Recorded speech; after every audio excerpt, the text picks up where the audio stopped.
Hey, good morning, good afternoon, good evening, Infinite Crypto Cruisers. Hey there, folks. My name is Brad Varnell, and this is the Infinite Crypto YouTube channel. And today I am so excited to present you with another token teaser segment. And man, I've got an incredible guest to bring onto the show today. This gentleman is an OG of crypto, and I mean an OG. He's going to tell that story a little bit himself. But without any further ado, I would like to introduce you to Anish, the CTO of Panther Protocol. Thank you so much for being here with us today, Anish. Appreciate you. Thank you very much, and thank you very much for having me. Man, you're certainly welcome. I know that right now with Bitcoin touching, getting close to hitting $100,000 and just right on the verge of probably one of the most massive bull runs we've ever seen in crypto. I know you're probably putting in 12, 16, 20-hour days. So I appreciate you taking a little bit of time to spend with us and really share this project with my community. On that note, I introduced you as one of the real OGs of crypto. Why don't you just tell us a little bit about your background and how you got involved in this crazy world of blockchain technology? Well, things happen mostly accidental. So I went to med school. I have my first degree in medicine. I'm a fully qualified medical doctor. Then when I finished medicine, I went and worked for Ericsson for micropayment systems in Sweden for a while. So been working all those things. So in between the time I was in med school, I got interested in cryptography. That's a long story. The short of the story is there was this puzzle called RSA-129. Martin Gardner published it. I saw it on a magazine in India. I was born in India. And I thought, as a kid, when you see these things, you go $100, an Indian kid. This is in the 80s. It was a big number. And I was like, how hard that can be. Well, I'm still here. I'm still doing cryptography. So that's how I got into crypto, and then as a cryptography. And then I, for various reasons, ended up in a mailing list called Silk List, and the founder of cryptography mailing list. And it's like an acquaintance of a friend of mine, and then he asked me to be added. So I got added into the cryptography mailing list in early 2000. So I've been on the cryptography mailing list. So I actually saw the white paper, looked at it. I'll be very honest. I didn't believe that look, for Bitcoin to really work, you have to have people believing in it. And to me, I was like, well, I can see all of these bits. I'm not convinced that people are going to believe this. So, I left it as it is. And then 2010, it became real. 2011, 2012, it was becoming a lot more real. So I ran into Amir Taki. He's one of the early people in crypto, Bitcoin. Now, these days, he does DARKFi. I saw him in DEF CON,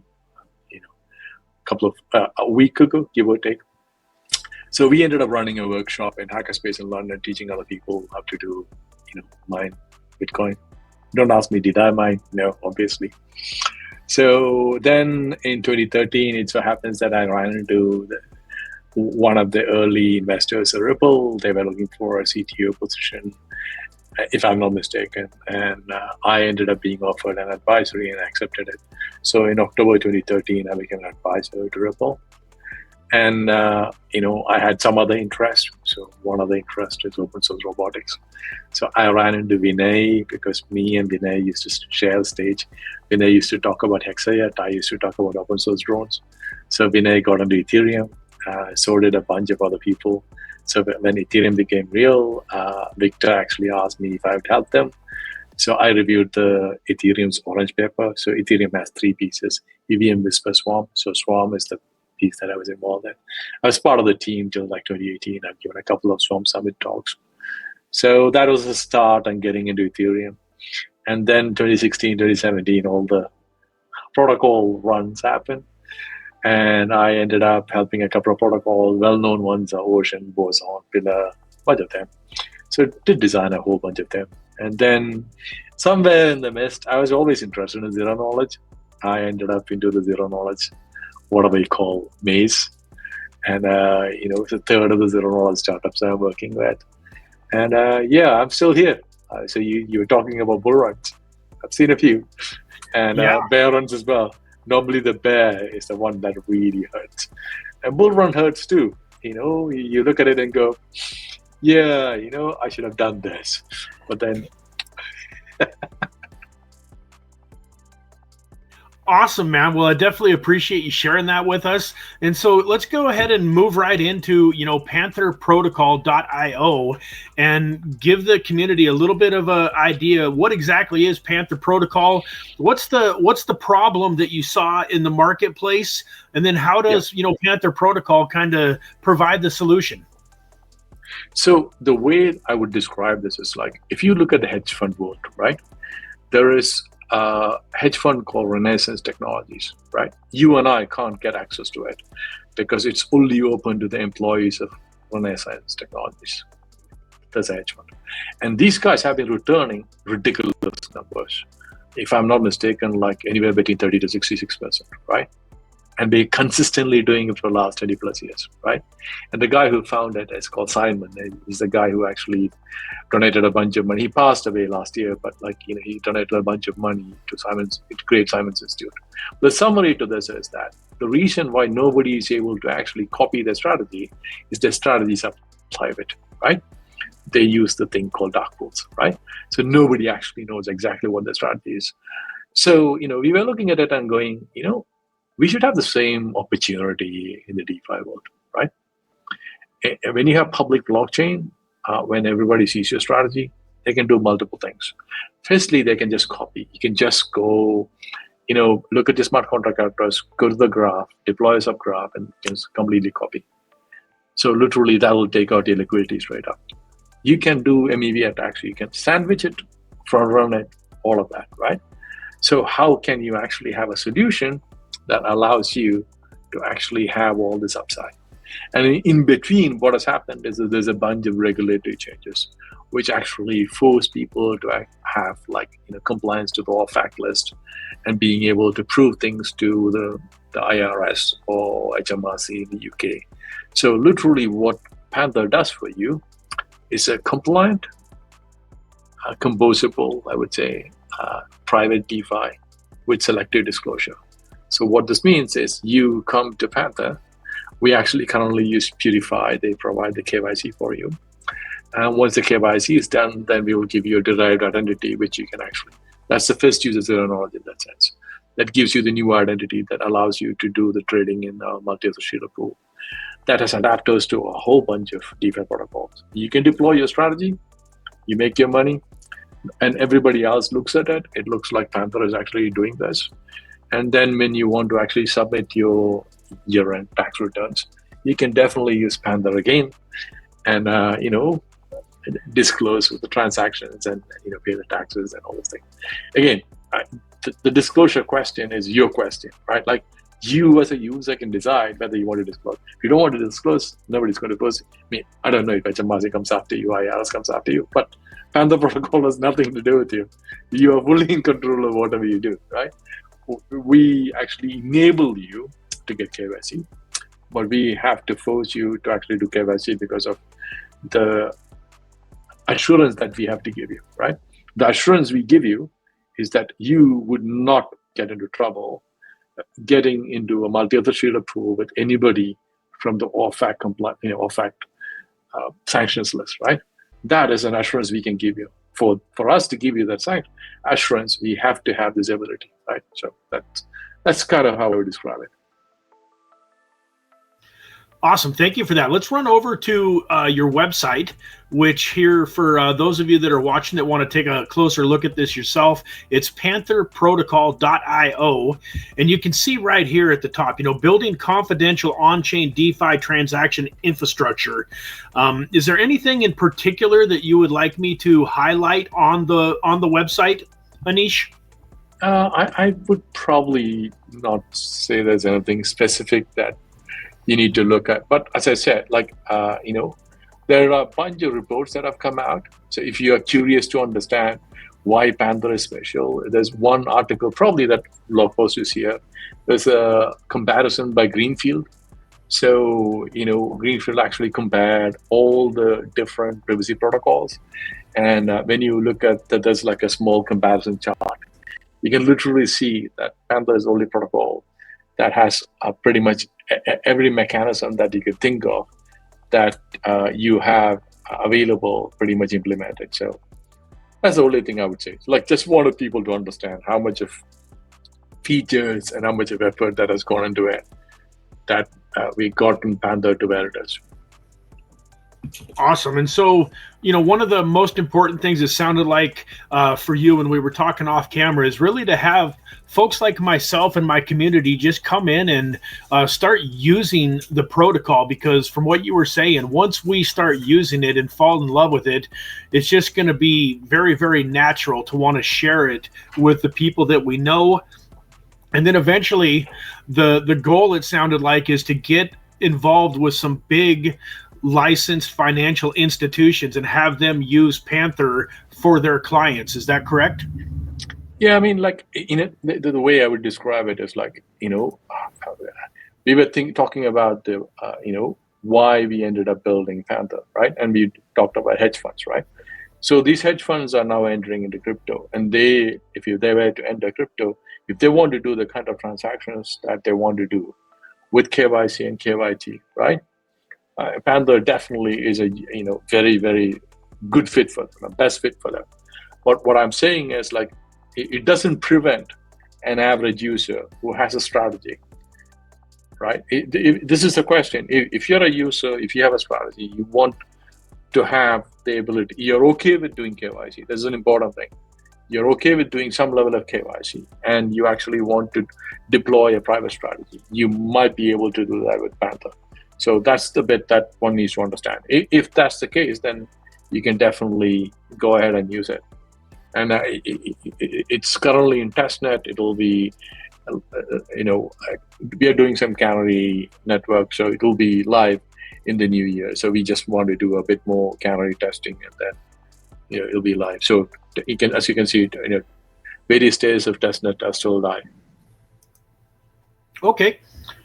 Beautiful. And so I wanted to run over here real fast too and kind of share your Twitter page with my community so that my community can, become a part of your community. And so this is the Panther protocol X page, if you will, at ZK Panther. And the other reason that I really wanted to highlight this was because you have a pretty nice community here, almost 40,000 followers.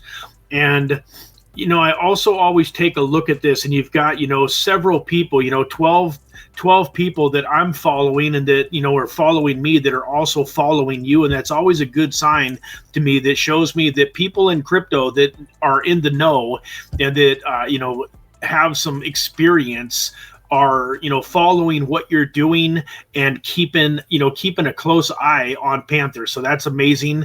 Other than Twitter, where would you like my community to kind of intertwine with your community? Do you prefer Telegram or Discord? Yeah, I mean, Telegram would be a good place because there is a reasonable amount of people there. I don't know, like 10, 20. At one point in time, it's slightly bigger, but like somewhere around 10, 20,000 people are there on the Telegram channel. So, all the announcement either goes into Discord or Telegram.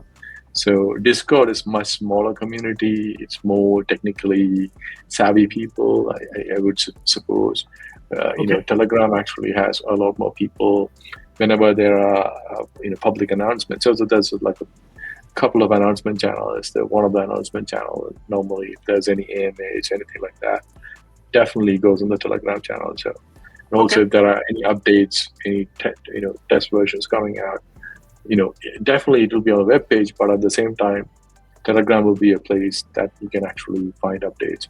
And there will always be somebody there that can give you answers if you have questions.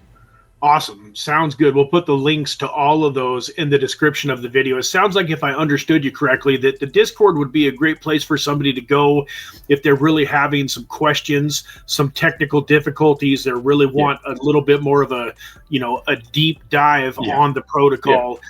Telegram and Twitter is more of a community-based, just kind of have fun and enjoy and share and get to know people in the community. You do have technical people coming in the Telegram channel, so it's like, you could ask questions and definitely get answers. But the normal audience that's there in the Discord. Like Discord typically has the dial proposals and things like that normally go on the Discord. But Okay. everything else pretty much goes on Telegram. Perfect. All right, and real quick, I do want to run over here and just kind of share the current information about the token, that is on CoinGecko. Real quick, folks, this is not financial advice. Me and Anish, neither of us are financial advisors. My views are not Anish's views by any means. This is all just my own personal perspective. But Panther Protocol, part of the reason that we're bringing this to you guys and that we're excited about this interview is, Panther Protocol has been around since early 2022.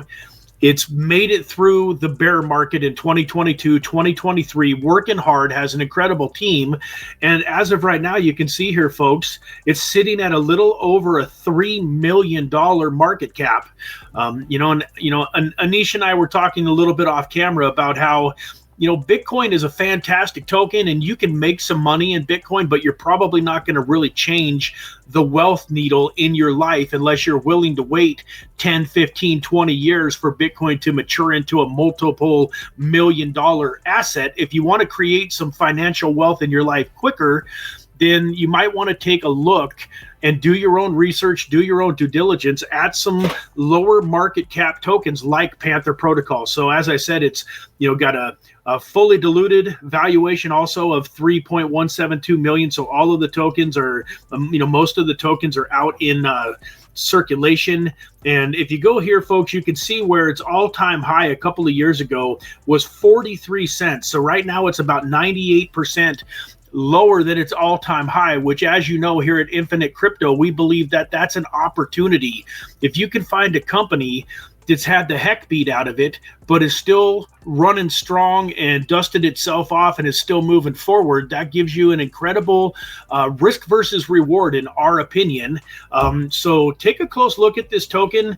And I also want to show you where you can buy this token. It's very easy to get a hold of. You can get it on MEXC, Bitmart, LBank, and for those of us that love our decentralized exchanges, you can get it on Uniswap right there through the Polygon network. So you can see, it looks like you can get this token on Ethereum, and it is also available on the Polygon network here. So depending on, what network you prefer and the fees that you're willing to pay, you have a lot of options for picking up some Panther Protocol if you decide that you like what you see. So that's all I'm going to say about the price action. I know, Anish, you have to be super, super careful about what you say. So is there anything else that you would add, or did I cover it pretty well?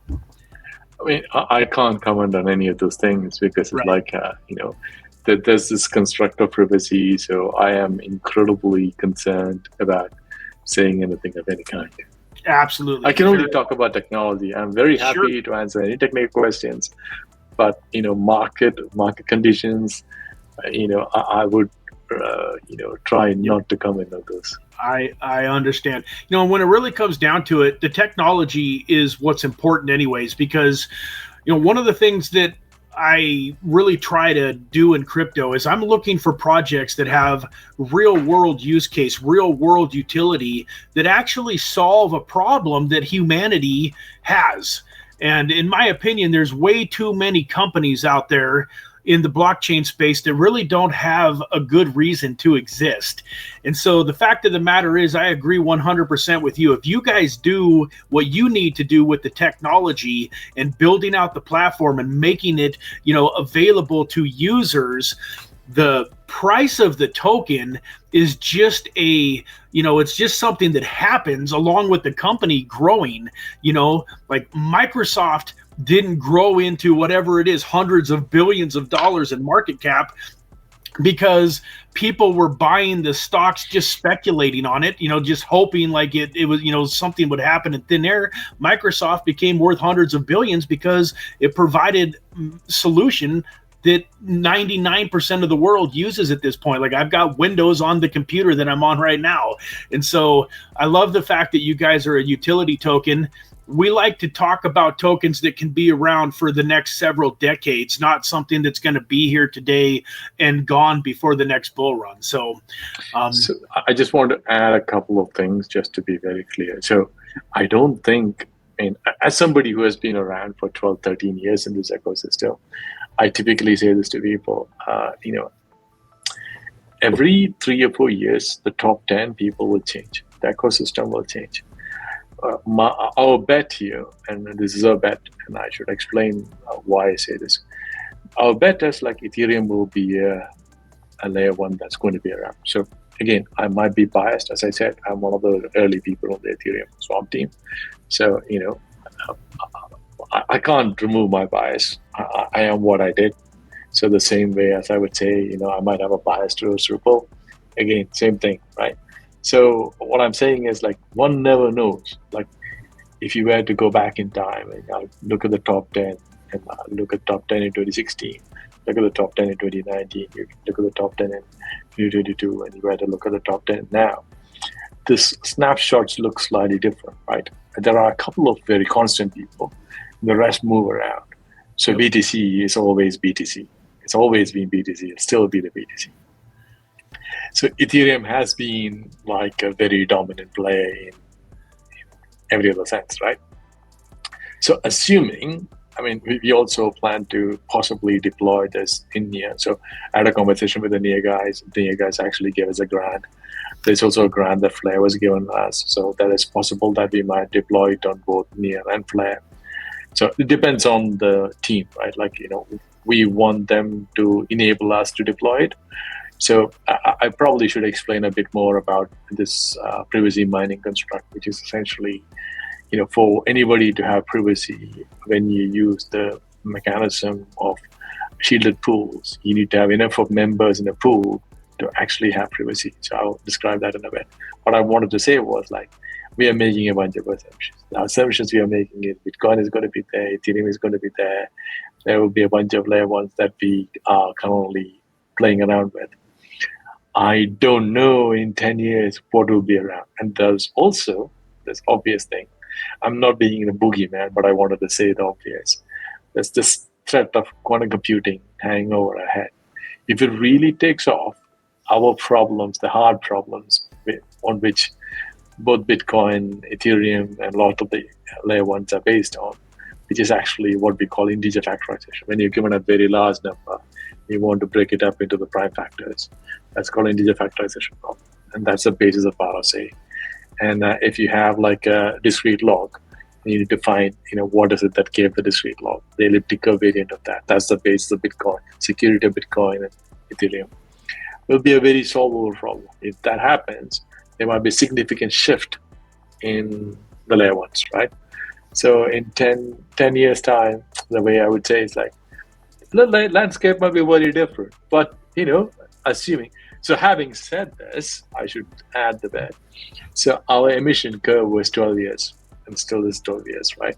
So we were planning and designed the protocol to be, emitting in such a manner that it supports the privacy mining, in that sense of supporting the community to actually stake to provide both liquidity and privacy to the protocol for 12 years, right? So that's how we thought about it, and that's why we created our tokenomics. But we were being very, how could I say, very optimistic. One never knows what the future looks like. Yep, absolutely. That makes total sense. So just kind of on a fun side, if you don't mind, we really love Ripple here on the channel. I'm actually right now, I've got 2 longs in on Ripple. Wow. One with 10x leverage and one with 15x leverage, because I believe in Ripple. But just, not financial advice. It's just your opinion. But what can you see? What do you think, if you had to predict what Ripple was going to maybe run up to during this bull market, what number would you be comfortable with? I have no idea would be my honest answer, but I can say a couple of statements of facts, right?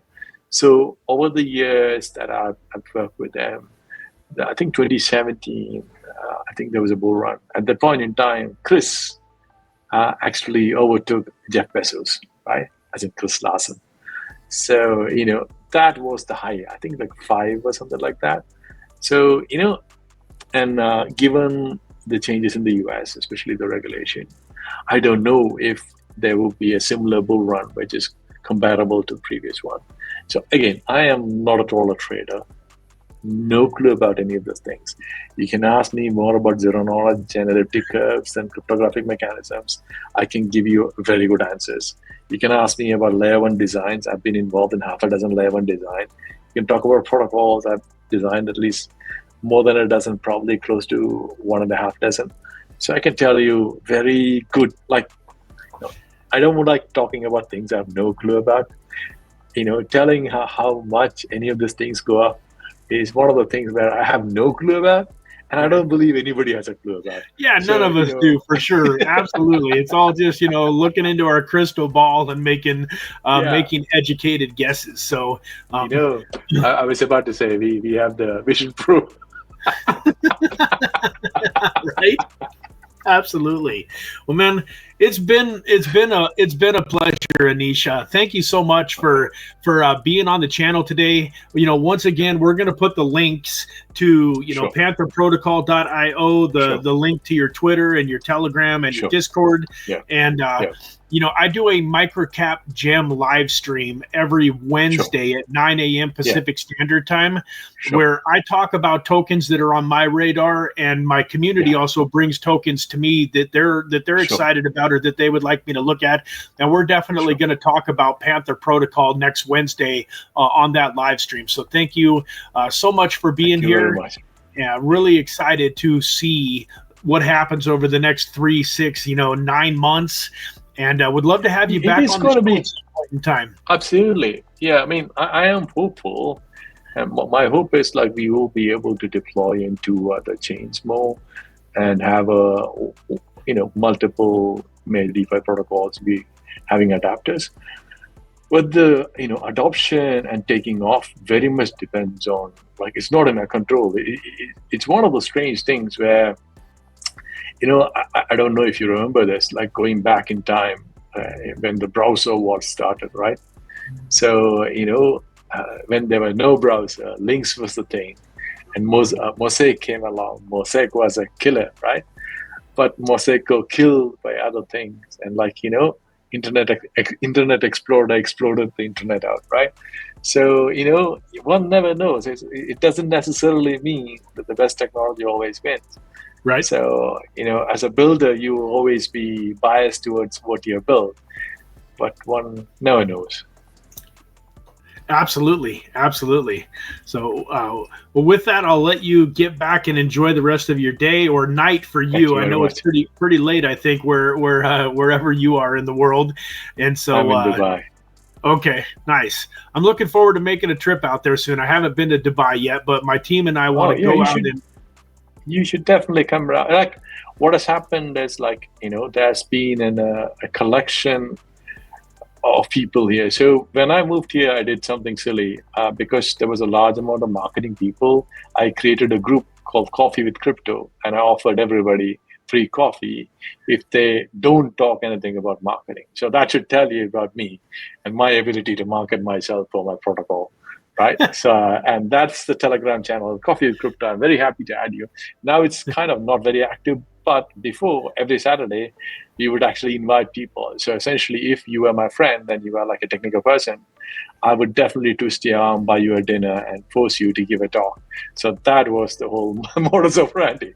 So what I was about to say is in the last couple of years, there's been a reasonable amount of reasonably technically competent people in Dubai. So, if you're coming down, if you let me know, I'm very happy to add you to Coffee with Crypto.